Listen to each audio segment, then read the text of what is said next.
ବାତ୍ୟା ଅମ୍ପନ ଆଗତ ପ୍ରାୟ। ହିନ୍ଦୀ ଏବଂ ଓଡ଼ିଆରେ ଏହାର ଉଚ୍ଚାରଣ ଅମ୍ପନ। ଲୋକମାନଙ୍କୁ ଏବଂ ମିଡ଼ିଆକୁ ଜାଗ୍ରତ ଏବଂ ସଚେତନ କରିବା ପାଇଁ ବାତ୍ୟାର ନାମକରଣ କରାଯାଇଥାଏ। RSMC ଏବଂ TCWC ମାନେ ଏହାର ଦାୟିତ୍ୱ ନେଇଥାନ୍ତି। RSMCର ଅର୍ଥ ହେଉଛି ରିଜିଓନାଲ୍ ସ୍ପେସିଆଲାଇଜ୍ଡ ମେଟେରୋଲୋଜିକାଲ ସେଣ୍ଟର୍ସ ଏବଂ TCWCର ଅର୍ଥ ହେଉଛି ଟ୍ରପିକାଲ ସାଇକ୍ଲୋନ୍ ୱାର୍ଣ୍ଣିଂ ସେଣ୍ଟର୍ସ। ଠିକ୍ ଅଛି।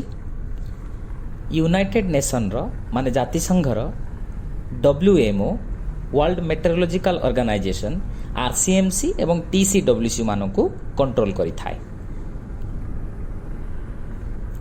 ଆମ ଭାରତ ଏକ RSMC।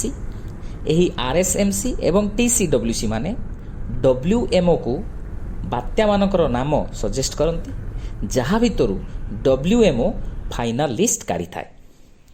ବହୁଦିନ ଆଗରୁ ଭବିଷ୍ୟତ ବାତ୍ୟାମାନଙ୍କର ନାମ ପ୍ରସ୍ତୁତ ହୋଇସାରିଥାଏ।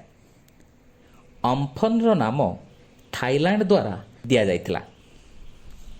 ଅମ୍ଫନ ପରେ ଆସୁଥିବା ବାତ୍ୟାମାନଙ୍କର ନାମ ହେବ 1 ନିସର୍ଗ ବାଂଲାଦେଶ ଦ୍ୱାରା ଦିଆଯାଇଥିବା ଲିଷ୍ଟ, ଗତି ଇଣ୍ଡିଆ ଦ୍ୱାରା ଦିଆଯାଇଥିବା ଲିଷ୍ଟ, ନିୱାର ଇରାନ ଦ୍ୱାରା ଦିଆଯାଇଥିବା ଲିଷ୍ଟ। ଠିକ୍ ଅଛି। ଯଦି ଆପଣ ଆମ ଚ୍ୟାନେଲକୁ ସବସ୍କ୍ରାଇବ୍ କରିନାହାନ୍ତି ତାହେଲେ ନିଶ୍ଚିତ ଭାବରେ ସବସ୍କ୍ରାଇବ୍ କରନ୍ତୁ, ସେୟାର କରନ୍ତୁ। ବହୁତ ବହୁତ ଧନ୍ୟବାଦ।